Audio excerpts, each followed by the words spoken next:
সরকার তো কর্মচারীদের বন্ধু হয় না। এখন সরকার যেগুলো বলেছে, আমাদের যেই আশাগুলো দিয়েছে, যতদিন না ফুলফিল হচ্ছে ততদিন আমরা কিভাবে বিশ্বাস করি? বিশ্বাস তো নিশ্চয়ই করতে গেলে কয়েকটা দিন আমাদের অপেক্ষা করতে হবে। বিগত সরকারের মতো আমি 2%, 4% এইভাবে আপনাদের ছুড়ে দেব না।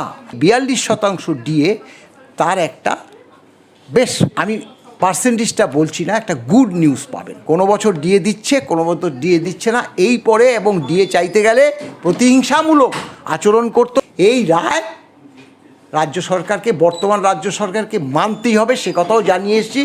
যদি না মানে all India consumer price index অনুসারে ডিএটা, তাহলে কিন্তু আবার কোর্টেই দেখা হবে, সেই কথাটাও কিন্তু আমরা বলি। 80, 85, 90, এমনকি 100 ছুঁই কর্মচারী আছে যারা অসুস্থ, মুমূর্ষ, তারা বারবার আমাদের কাছে ফোন করছে, মলয়বাবু আমরা কি ডিএটা পাবো না, আমরা কি ডিএটা পাবো না? কিন্তু তারা তো ডিএ পাওয়ার যোগ্য, তারা কেন পাচ্ছে না? আমি ডিসেম্বরের মধ্যে আমরা সিদ্ধান্ত নিয়েছি যে 50,000 বেকারকে আমরা চাকরি দেবো, স্থায়ী চাকরি দেবো।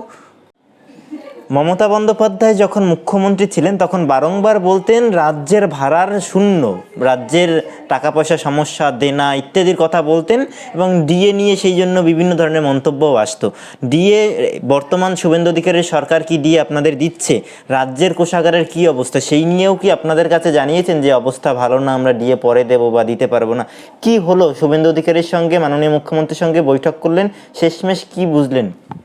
না দেখুন, উনি রাজ্যের ভাড়ার কথা তো বলেছেন, কিন্তু এই যে রাজস্ব আদায়টা যে হতো না, এবার রাজস্ব আদায়টা অনেক জায়গা খুঁজে পেয়েছে যেখান থেকে প্রচুর পরিমাণে রাজস্বটা আদায় হবে, যেটা বিগত সরকারের আমলে চুরি যেত।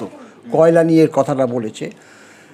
এখন ব্যাপারটা হলো, তিনি প্রথমেই যেটা বলেছে যে বর্তমানে যে ডিএটা বাকি আছে 42% ডিএ, এই 42% ডিএর পরিপ্রেক্ষিতে তিনি বলেন যে বিগত সরকারের মতো আমি 2%, 4% এইভাবে আপনাদের ছুড়ে দেব না। আমরা আগামী 22শে জুন 8 মাসের জন্য আমরা পূর্ণাঙ্গ বাজেট তৈরি করছি, 8 মাসের জন্য বাজেট তৈরি করছি। সেখানে আপনারা এই যে 42% ডিএ, তার একটা বেশ, আমি পার্সেন্টেজটা বলছি না, একটা গুড নিউজ পাবেন।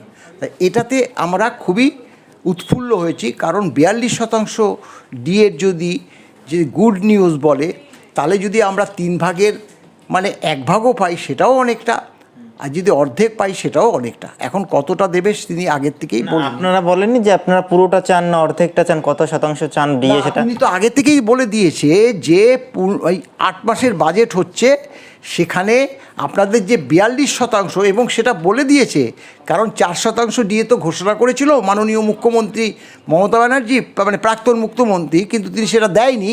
সেই কারণেই তিনি আমাদেরকে স্মরণ করিয়ে দিল 2-4% না, একটা লামছাম ডিএ যে 42% বাকি আছে তার পাবেন। এটা গুড নিউজ, আপনারা স্যাটিসফাই হবেন। এই স্যাটিসফাই যেহেতু বলেছে, তখন তো আমরা বলতে পারি না যে পুরো ডিএটাই দিয়ে দিতে হবে, কারণ আগেই বলেছে যে হ্যাঁ অর্থনৈতিক একটা তো মানে দুর্বলতা আছে, কিন্তু আমরা রাজস্ব অনেক জায়গা খুঁজে পেয়েছি, এবং সেই পরিপ্রেক্ষিতে আমরা রাজস্বটা মানে যাতে সেখান থেকে উঠিয়ে আনা যায় তার ব্যবস্থা করছি। এবং বেতন কমিশনের কথা বলল, বেতন কমিশনের কথা যেটা বলল যে দেখুন, বেতন কমিশনের শুধু সুপারিশ করেছে, এখনও কিন্তু বেতন কমিশন গঠন হয়নি, কিন্তু তিনি বললেন যে ডিসেম্বর মাসের মধ্যে বেতন কমিশন রিপোর্ট প্রকাশ করবে, এর মধ্যে যা করার আমরা করে নেব। অর্থাৎ তাহলে চেয়ারম্যান, মেম্বার এইসব করবে, এবং আমাদের থেকে যে মেমোরেন্ডাম সেটাও নেবে। খুব অল্প সময়ের মধ্যে ডিসেম্বরের যদি রিপোর্ট প্রকাশ করে, এবং 1 জানুয়ারি থেকে 7ম বেতন কমিশন লাগু করবে। এই যে দুটো বার্তা দিল, সেটা কিন্তু শুধু আমরা না, এই বার্তা যখনই কর্মচারী সমাজ শুনবে সেটাও কিন্তু মারাত্মকভাবে উৎফুল্ল হবে। এবার তারপরে তিনিই বললেন যে এবার আপনাদের যে ডিএ মামলার প্রক্ষিত, আপনারা যেভাবে ডিএ মামলা করে জয়টা ছিনিয়ে এনেছে তাকে কুর্নিশও জানিয়েছে। ডিএ মামলার ক্ষেত্রে আপনাদের কি বক্তব্য বলুন? আমরা যে প্রথমেই বললাম যে দেখুন, ডিএ মামলা আমরা শুধুতে যে সর্বোচ্চ আদালতে জিতেছি তা না, আমরা যে ট্রাইব্যুনাল, উচ্চ আদালত, পরবর্তী একদম সর্বোচ্চ আদালত, এখানে বলেছে DA is a legally enforceable right, ডিএটা দিতে হবে all India consumer price index অনুসারে। বিগত সরকার তারা নিজেদের যে একটা মানে নিজস্ব কারিগরি বিদ্যায় যেটা ভাবে কম দেওয়া যায় সেইভাবে ডিএটা আমাদেরকে দিয়েছে, যার জন্য আমরা 100 টাকা ডিএ হলে মাত্র 43 টাকা পেয়েছি। এবং আমরা লক্ষ্য করলাম এই ধারাটাই কিন্তু বর্তমান সরকার কিন্তু বজায় রেখেছে, কারণ হঠাৎ করে দেখলাম একটা অবসরপ্রাপ্ত কর্মচারী সমাজের কাছে একটা ডিএ ঢুকে গেল উইদাউট নোটিফিকেশনে।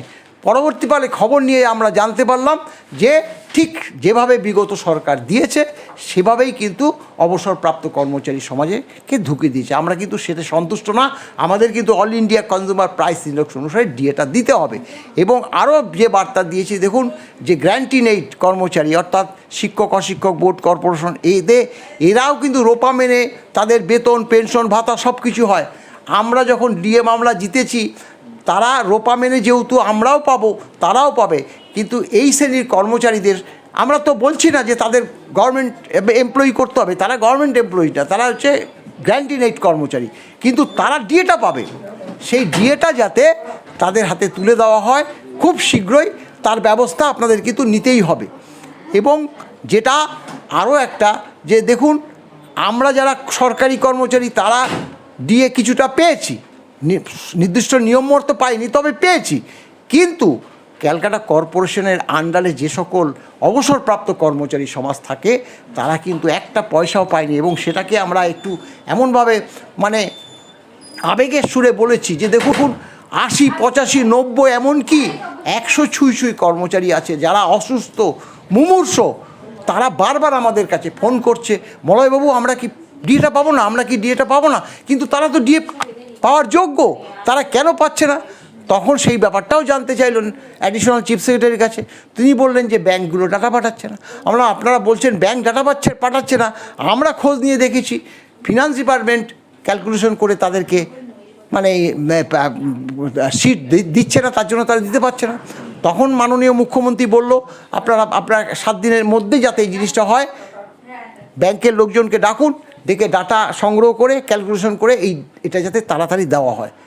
বললো আমাদের সঙ্গে আলোচনা হয়েছে, আমরা তবুও এই ব্যাপারটা খুব শীঘ্রই যাতে তাদের হাতে ডিএটা তুলে দেওয়া যায় তার ব্যবস্থা করবে। আমরা কন্ট্রাকচুয়াল, ক্যাজুয়াল এই ধরনের কর্মচারীদের যাতে রেগুলারাইজ করা যায় তার কথাও তুলে ধরেছিলাম। সেটার ব্যাপারে মুখ্যমন্ত্রী বলছে দেখুন এদেরকে যদি আমরা পার্মানেন্ট করে নিই আমরা তো অজস্র বেকার, তাদের তো আমি চাকরি দিতে পারবো না। আমি ডিসেম্বরের মধ্যে আমরা সিদ্ধান্ত নিয়েছি যে 50,000 বেকারকে আমরা চাকরি দেবো, স্থায়ী চাকরি দেবো।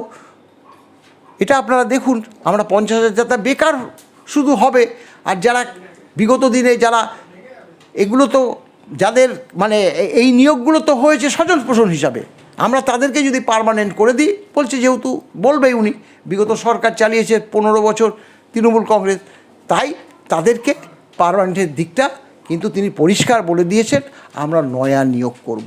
আপনারা বলবেন তারা সেই নিয়োগে যদি অংশগ্রহণ করে তারা স্থায়ী চাকরি পাবে, এই কথাটা বলল। এবং 50,000 নিয়োগ তো কম না, যদি এর মধ্যে ডিসেম্বরের মধ্যে যদি 50,000 নিয়োগ করে সেটাও কিন্তু আমাদের যে একটা কর্মচারী সংগঠন তো সেই দিকটাও দেখে। এই মোটামুটি আলোচনা ফলপ্রসূ হয়েছে। এখন দেখার, সরকার তো কর্মচারীদের বন্ধু হয় না, এখন সরকার যেগুলো বলেছে আমাদের যেই আশাগুলো দিয়েছে যতদিন না ফুলফিল হচ্ছে ততদিন আমরা কিভাবে বিশ্বাস করি। বিশ্বাস তো নিশ্চয়ই করতে গেলে কয়েকটা দিন আমাদের অপেক্ষা করতে হবে, আমরা অপেক্ষা করব, ভবিষ্যতই বলবে। 2 জন মুখ্যমন্ত্রীর সঙ্গেই আপনারা বৈঠক করেছেন, এর আগে মমতা ব্যানার্জি ছিলেন, তার সঙ্গেও বৈঠক হয়েছে, শুভেন্দু অধিকারীর সঙ্গেও আজ বৈঠক করে ফিরলেন। 2 জন মুখ্যমন্ত্রীর পার্থক্য কি দেখলেন, নজরে কি আসলে? দেখুন সেটা কিন্তু মাননীয় বর্তমান মুখ্যমন্ত্রী সেটাও বলেছেন। আমরা বলেছি দেখুন বামফ্রন্ট সরকারের বঞ্চনা ছিল, আমরা দেখেছি। আমরা মাননীয় মুখ্যমন্ত্রী তখনও তো মুখ্যমন্ত্রী হয়নি, বিরোধী দলনেত্রী ছিলেন, তিনি বারবার প্রতিশ্রুতি দিয়েছে কর্মচারী সমাজকে এটা দেবে, ওটা দেবে, সেটা দেবে। স্বাভাবিকভাবে বামফ্রন্ট সরকার চলে গেলে যদি নয়া সরকার আসে কত আর ক্ষতি হবে কর্মচারী সমাজের। অতএব এই সরকার আসুক, তৃণমূল সরকার আসুক, তৃণমূল সরকার আসার পরে তার যে ম্যানিফেস্টো ছিল যে আমি ক্ষমতায় আসলে আন্দোলনের প্রয়োজন হবে না, তারা তাদের দাবিগুলো উত্থাপন করলে আমরা সেই দাবিগুলো বিচার বিবেচনা করে মিটিয়ে দেবো। কিন্তু তিনি ক্ষমতায় আসার পরে একবার আমাদের সঙ্গে বৈঠকে বসলো, বসে কি বলল, যে অনেক টাকা দেনা করে গেছে বামফ্রন্ট সরকার, আমাকে 3 মাস সময় দিন। সকল কর্মচারী সমাজ তারা সময় দিল 3 মাস, 3 মাসের মধ্যেই আমরা দিয়ে দেবো।